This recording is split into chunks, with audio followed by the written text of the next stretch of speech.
ஐயோ, சற்று முன் எனக்கு முன்னால் நடந்த அசம்பாவிதம். கிரிகத்தன பாறையில். ஆனால் இது எந்த இடம்? எந்த இடம் அது? என்ன இடம் இது?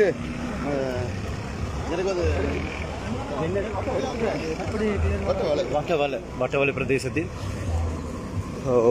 காலை வேளையில் மிக கவனமாக செல்ல வேண்டும்.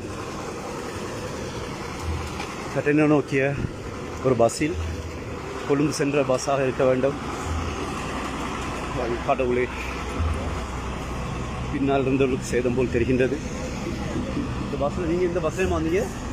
இதில் வந்தீங்க இல்லையா? நீங்கள் கிளம்ப போகிறீங்களா? ஆமாம் மிஸ், கிளம்ப. Good morning teacher. என்ன நீங்கள் இந்த பஸ்ஸில் போனீங்க? ஐயோ சி, இது எங்கள் ஆசிரியர் இந்த பஸ்ஸில் தான் சென்றுள்ளார். கடவுளே, யாருக்கு சேதமில்லை தான். ஐயோ கடவுளே.